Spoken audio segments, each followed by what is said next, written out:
Okay, welcome back. Let's get into health now, shall we? It's very important that all people are concerned about their health. Today we're getting into reproductive health issues. And like I said early on, we need to really pay attention to this. People think that when they hear reproductive, okay, it's the women who need to pay attention to that. No, it goes both ways. And we're going to be starting off with STIs. Okay, STI is not it's not a bus station. It's a condition. So, and I have the doctor here with me to have that discussion. Dr. Wisdom Effiong from the Bank Hospital is always here, ever ready to serve. It's for God and country, so how are you? You're good? Very well, my yeah, dear, yes. Right. So, STIs, I said before, it's not a bus station. Sexually transmitted infections, right? Yes. And that's what we're going to be talking about today. Why should we even be concerned about? I mean, sex should be a nice thing, right? Why should something that should be a nice thing and a blessing tend to become a problem? Yeah, very important question. And I think it's prudent to speak about this in the month of February. It's considered a month of love, because a lot of people will be engaging in very sexual activities. So it's prudent that they are aware before they engage, So we have to make you aware before you engage, Great. Yes. I think over the years, a lot of people have been inundated with the fact that being promiscuous could get someone pregnant and could get you a child you didn't plan for. But they don't, think about the fact that aside pregnancy, there's something called infection, something called a disease that you could get, which could actually cause a deleterious effect on your life in the future, actually, if you try to now get pregnant, actually. And so that's what STIs are about. The fact that it's an infection that is transmitted primarily through sexual intercourse, And by sexual intercourse, I'm talking about vaginal sex, I'm talking about anal sex, I'm talking about oral sex, the 21st century. Oh, oral sex too? Yes, 21st century. So, so this is one way that sexually transmitted infections, like the name goes, can be transmitted. Let's go on anal sex first. I mean, because normally when people talk about sex, we're talking about vaginal sex and all of that. But let's go into anal sex. Fact that people now think is the ish, is the kind of sex they want. You are the people who actually fully should understand our body. Is that something that we should be engaging in at all? So, if we are talking about sex from the origin of the Bible, we would understand that the right way to have sex is pino-vaginal. Pino-vaginal. That's the penis? Penis in the vagina. That's the original way. And that is the only way, naturally, that conception can occur. Right. The others are things that, by virtue of, modification and growing and learning, people get to, discover and try to explore and change their ways. So, so people try to gain pleasure from other forms of sex. But if you're looking at the right way to have sex, for the right means for which sex was created, which is reproduction, you understand that it is pino-vaginal. So if you have any other form of sex, it's to your own benefits, not to the benefit of, trying to procreate. Yeah. Right. Yeah. So if we should engage, you're talking about the diseases now. If we should engage in anal sex, what are some of the diseases or the infections that you can get because you've actually engaged in that? Great. So that will lead me into talking about what STI actually constitutes. Okay. Right. Because the fact that you engage in anal sex would not exclude you from an STI. You would get an STI. Now, we're looking at STIs here. We're looking at those that have bacterial origin. We're looking at those that are of viral origin. Okay. And then those that are of parasitic origin. Right. Bacterial, viral and parasitic. Yes. Okay. Or even fungal, really. Even fungal origin. Right. Now, those under the bacterial origin, the popular chlamydia and gonorrhea, everybody knows about that from the top of their head. They're like twin brothers. Gonorrhea sounds like a female. Maybe chlamydia sounds like a male. Oh, dog. Right? Yeah. You know, so the popular gonorrhea, chlamydia can be contracted even through anal sex. Right. And the people that we get to find these amongst are the MSMs, you know, most commonly the MSM, the men who have sex with men. Right, they are the ones that are most of the culprits. And then we're looking at the viral, I mentioned the viral causes. Yeah. Enormous. We have HIV and AIDS. Everybody knows that. HIV would significantly reduce your immune system, cause it to form a nidus for even more STIs. So HIV is like the oboro. Yeah. You know. Otumba. You know, it significantly reduces your immune system, and then you find that now other STIs and other even infections can form, you know, can come to you and then cause more problems, right? We have, you know, HPV. We mentioned HPV. We were singing about it last month, right? Yes. We have hepatitis B, hepatitis C. You know, we have herpes. We have herpes simplex virus. We have the 1 and 2.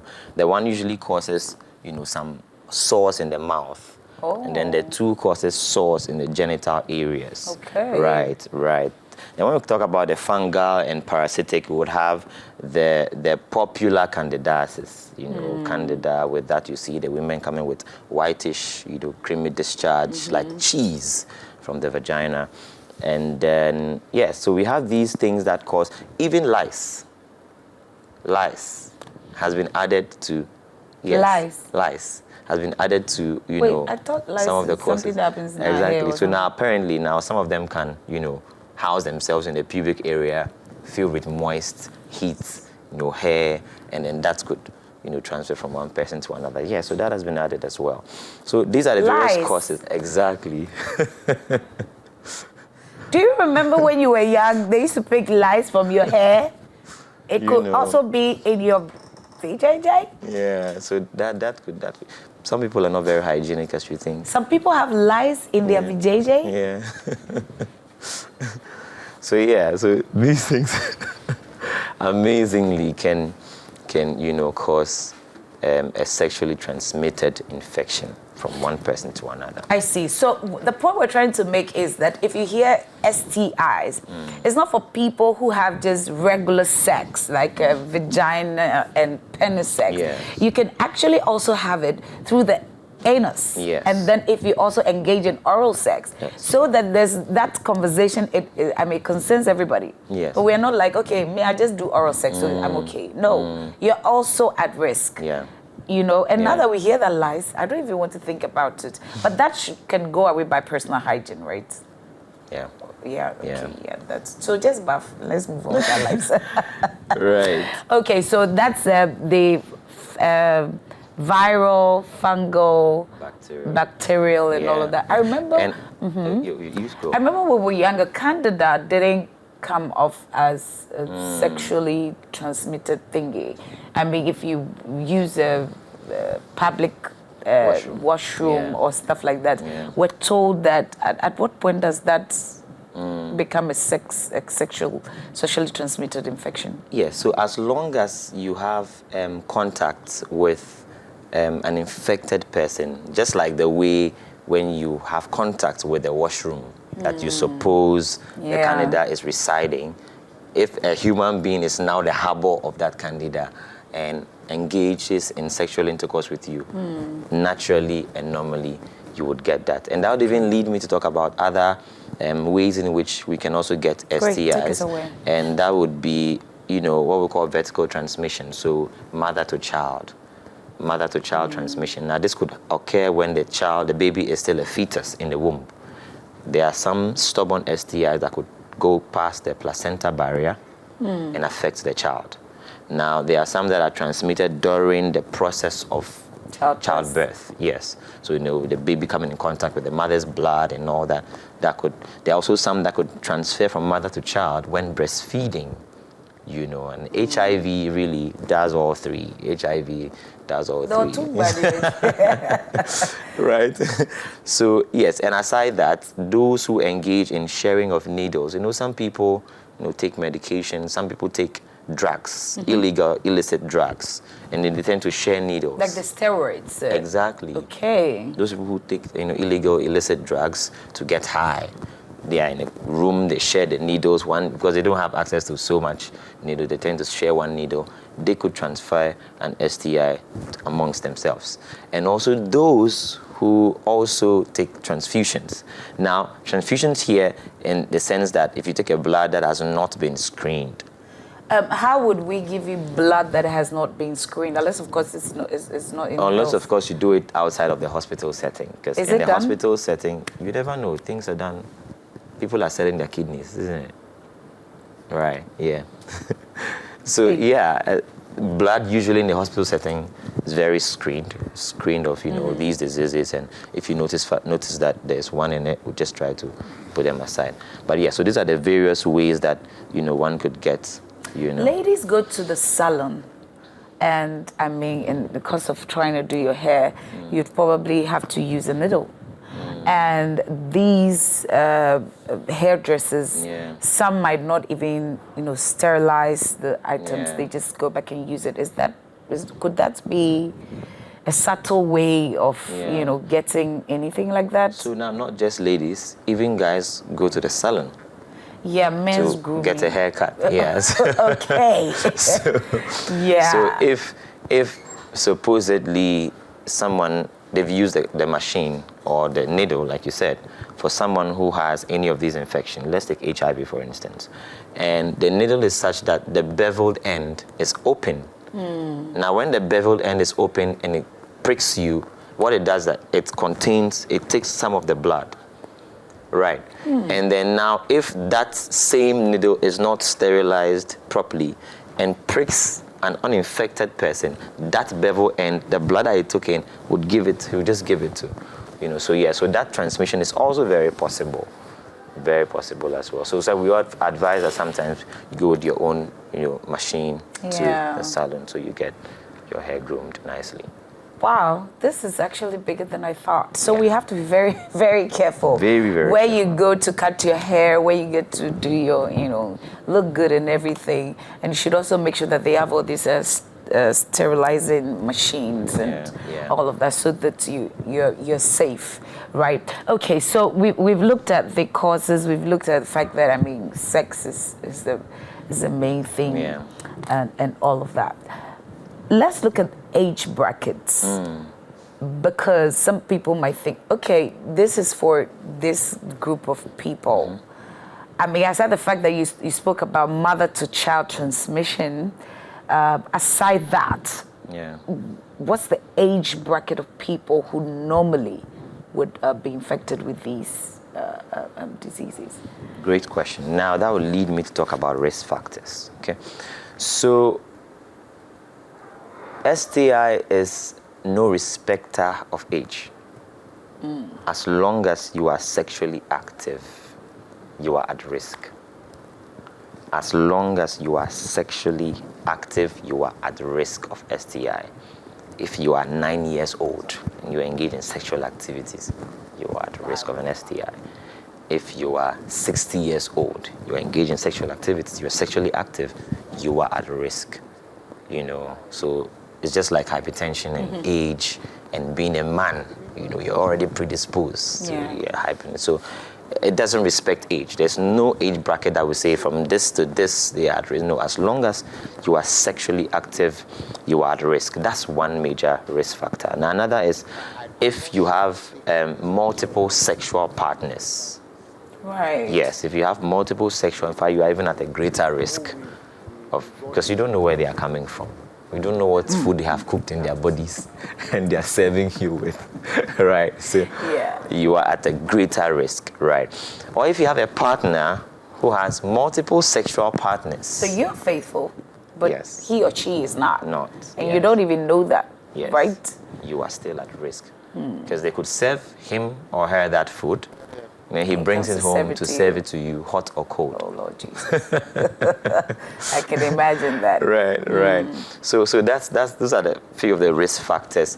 And then, so that would predispose you to having. And I mentioned already those who use, needles and all that, and those who smoking. All the smoking will dampen your immune system. So any flying, like I mentioned the last month, that HPV, some people carry HPV around. Let me not say some of us. Some people carry HPV around, but their body deals with it, right? But if your immune system is weakened and then there's a persistent infection, you tend to have an expression of HPV, right? Right. So that's basically. So if you have sexual partners, multiple sexual partners, you can get any of these. If your sexual partner has other sexual partners, great, you are also at risk of getting these. If you are a mother, or maybe you're pregnant, there's a tendency that you might transmit that to an innocent child. Sorry to cut you. Yeah. But that is why every pregnant woman is advised to go for antenatal care. Reason being that, and the book that they go with, we check for all these possible infections. So hepatitis B, hepatitis C, syphilis, HIV, you've got to check it. Are you able to tell the moment the disease or the virus or something goes over the placenta, like you said, to the fetus, even before they're born? Are you able to tell it during antenatal moments? So what happens is that when you come for your first booking, right, your first antenatal booking, that will be in your first trimester. That's why we do this test during the first booking. Okay. Yeah, so once we pick it, at that point, the placenta hasn't really fully formed. All right. For that to even happen. Then we start treatment immediately, so that, it helps to curtail the amount of, virus or bacteria or parasite or fungus, whatever it is, just to ensure that we prevent that, spread. And there are some infections that are rather detected in the third trimester. So they perhaps don't have it from the first, but it's detected in the third trimester. And you realize that for those women, vaginal birth will be contraindicated, because now if you have to push, you might have to expose the child to these fluids from and all that, So in that way, we would have to do what we call cesarean section to ensure that the baby is safe. So some of these cesarean sections, not because probably the woman cannot give birth, but it's a way to protect the baby. Oh yes. So there are numerous indications. We have absolute and relative indications for cesarean section. I see. Yeah, so can a woman just, opt for it out of her will, or? Some women do. It's something that we joke around when we see an indication, maybe the consent form, and then the indication is maternal request. It's something we joke around, but it's not supposed to be so. You're supposed to go through the natural if there's no contraindication. But some women fear so many things, the pain and all that, and then they tend to opt out for it. And some people also say they want their child to be born on a particular day, but because that's their due week, they want to select maybe a Wednesday so that the child will be a Wednesday born or a Monday born. So, but I mean, some people do that, cesarean section account of maternal request, but ideally, cesarean section is a major surgery, right? Yes. So it should be indicated for, and if it's also indicated for, don't shy away from it by saying that, no, I have to give birth naturally, and you start praying to God that no. There are certain things that God will not bother himself, about. Well, STIs is a big conversation. So I'm sure that when you hear, you're like, okay, it's just sexually transmitted, but you see it actually affecting everybody. It's affecting the man, the woman. A child who is not even born is actually at risk of getting these things. You want to be very careful in your relations. You want to be very careful how you treat yourself. You also want to get personal hygiene. I can't really imagine the lice part. Let me take your last words and then we can go for today. It's going to be a series. So the doctor will come back, will deal with all other issues, and I'm sure along the line we'll open the phone line so you tell us what you've been going through, and then probably the doctor can advise accordingly. But for today, let's take your last words. So I would like to say just one symptom as my last word. Yeah. To to build a foundation for Thursday when we come Yes. back, right? So I don't know why I like saying this. The first symptom of a sexually transmitted infection is no symptom. Asymptomatic. Asymptomatic. Hey, I'm learning. So I want to leave my viewers with that. Think about the other symptoms before we come back. But know this, the first symptom of a sexually transmitted infection is no symptom, especially for the women. I'll tell you 2 stories when I come back on Thursday. Ooh, I can't wait for that story time. You heard the good doctor. The risk factors are all of that and all of that and all of that. But symptoms starts with no symptoms. So, and we have an assignment. We're supposed to look for other symptoms before we meet him on Thursday. I'm sure Thursday we'll open the phone lines and then all of that. But thank you very much, Doctor. Dr. Wisdom, it's always a pleasure to have you. And one day we'll come to the Bank Hospital and bring health segment from there. You'd love that, right? I would love it too. Okay, let's take a music break. And then after that, Callistos will give us some sports update.